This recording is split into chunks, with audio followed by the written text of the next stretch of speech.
खबर देहरादून से आ रही है, बीजेपी से जुड़ी हुई ये बड़ी खबर है। सोमवार शाम को होगी विधानमंडल दल की मीटिंग। इससे पहले सोमवार सुबह सभी विधायक शपथ लेंगे। प्रोटेम स्पीकर बंशीधर भगत दिलाएंगे शपथ। बीजेपी प्रदेश अध्यक्ष मदन कौशिक ने इस बारे में जानकारी दी है।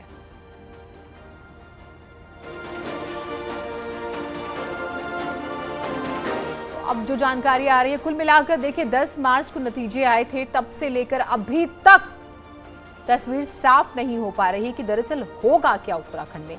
अब जो जानकारी आ रही है कि सोमवार शाम को विधानमंडल दल की मीटिंग होनी है और इससे पहले सोमवार सुबह सभी विधायक शपथ लेंगे। सुनील हमारे साथ जुड़े हुए हैं। सुनील, क्या जानकारियां आ रही है, जरा दर्शकों को बताइएगा, क्योंकि ये जो सस्पेंस है ये खत्म होने का नाम ही नहीं ले रहा।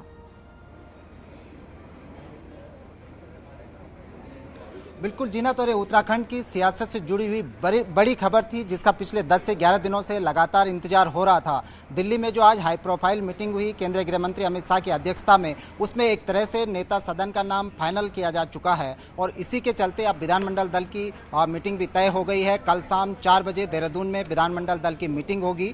इससे पहले सुबह 10 बजे प्रोटेम स्पीकर बंशीधर भगत राजभवन जाएंगे, वहाँ पर प्रोटेम स्पीकर की वो शपथ लेंगे और 11 बजे जो तमाम विधायक हैं उनको विधानसभा में शपथ दिलाई जाएगी। शाम 4 बजे विधानमंडल दल की मीटिंग होगी। इससे पहले जो केंद्रीय ऑब्जर्वर हैं, केंद्रीय मंत्री राजनाथ सिंह और विदेश राज्य मंत्री मीनाक्षी लेखी, वो देहरादून पहुंचेंगे और 4 बजे उस सस्पेंस से पर्दा उठ जाएगा कि उत्तराखंड में बीजेपी का वो चेहरा कौन होगा, विधानमंडल दल का नेता कौन होगा। इसके लिए कल शाम तक का, अब 4 बजे तक का इंतजार करना होगा। जी, और ये कल शाम के 4 बजे जो है आगे पीछे नहीं होंगे। सुनील, मेरा सवाल इसलिए क्योंकि हर दूसरे दिन हमें लगता है कि शायद आज तस्वीर साफ हो जाएगी, फिर सवाल उठ जाता है चेहरों को लेकर, फिर सवाल उठता है कि भाई विधायकों के दिल में क्या है।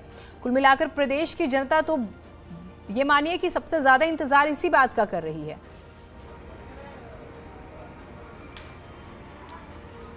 नहीं जीनत, अब किंतु परंतु की कोई गुंजाइश नहीं है, क्योंकि ये फाइनल हो चुका है। और आप ये मानकर चलिए कि नेता सदन का नाम भी इसी मीटिंग में तय हो चुका है जो दिल्ली में हुई। इसी के बाद ये ऐलान किया गया कि नेता विधानमंडल दल की मीटिंग कल होगी। ये बीजेपी के प्रदेश अध्यक्ष मदन कौशिक ने इस बात की पुष्टि की है, क्योंकि अभी तक नेता सदन का चयन न होने के कारण ही ये तमाम प्रक्रिया लटकी हुई थी। लेकिन जैसे ही इस पर केंद्रीय नेतृत्व और जो स्टेट बीजेपी की लीडरशिप है उसके बीच एक राय बनी नेता सदन को लेकर, उसके बाद ये पूरा प्रोग्राम तय कर लिया गया। दूसरे जीनत, ये भी आपको गौर करने लायक बात है कि ये इतिहास में पहली बार होगा उत्तराखंड के, जब जो विधायक हैं वो पहले शपथ ले लेंगे, प्रोटेम स्पीकर उनको शपथ दिला चुके होंगे और उसके बाद विधानमंडल दल की मीटिंग होगी बीजेपी की, यानी कि नेता सदन, उसके बाद चयन होगा।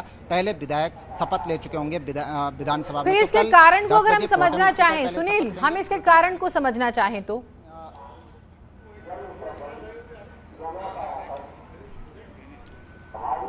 देखिए, कारण अगर आप देखें कि नेता सदन को लेकर जो अभी तक जो सियासी उठापटक थी बीजेपी के बीच, या फिर जो बीजेपी के नेता हैं उनमें जो एक राय बनाने की कोशिश की जा रही थी, ये मान लिया जाए कि ये एक राय बना ली गई है, सभी लोग सहमत हो गए हैं। जो दिल्ली में हाई प्रोफाइल मीटिंग हुई, जिसमें मुख्यमंत्री पुष्कर सिंह धामी थे, प्रदेश अध्यक्ष मदन कौशिक थे, सतपाल महाराज थे, रमेश पोखरियाल निशंक थे, पूर्व सीएम त्रिवेंद्र रावत उस मीटिंग में मौजूद थे। तो ये आप बिल्कुल डेड श्योर होकर चलिए कि नेता सदन का चयन हो चुका है, क्योंकि इसीलिए कल शाम 4 बजे विधानमंडल दल की मीटिंग बुलाई है। अब केंद्रीय ऑब्जर्वर यहाँ पर पहुँचेंगे, विधायकों की मीटिंग यहाँ पर होगी और एक औपचारिकता होगी, क्योंकि उस औपचारिकता में नेता सदन का कहाँ पर नाम होगा, कौन प्रस्ताव होगा, ये पूरा फॉर्म बीजेपी के कार्यालय में तैयार हो चुका है। सिर्फ उसमें नाम चढ़ना है कि नेता सदन किसका नाम होगा, या मुख्यमंत्री पुष्कर सिंह धामी होंगे या उनकी जगह कोई और नाम होगा। सिर्फ हस्ताक्षर होने और बमुश्किल 5 मिनट की ये प्रक्रिया होगी। यानी कि अगर 4 बजे, ठीक कल शाम 4 बजे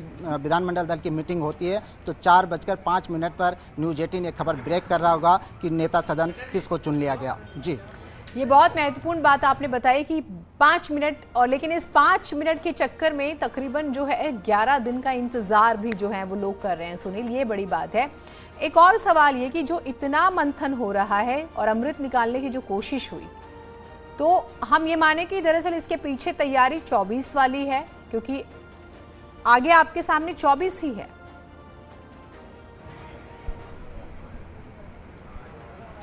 बिल्कुल जीनत, तैयारी 2024 की भी है। और दूसरी बात, बीजेपी एक माइलस्टोन भी, एक लाइन भी खींचना चाहेगी, एक माइलस्टोन स्थापित करना चाहेगी, क्योंकि बीजेपी पिछले सरकार का हश्र देख चुकी है। जब 57 विधायकों का प्रचंड बहुमत था, बावजूद इसके 5 साल तक एक मुख्यमंत्री कंटिन्यूस नहीं बन पाया, आपको 2-2 मुख्यमंत्री यहाँ पर बदलने पड़े।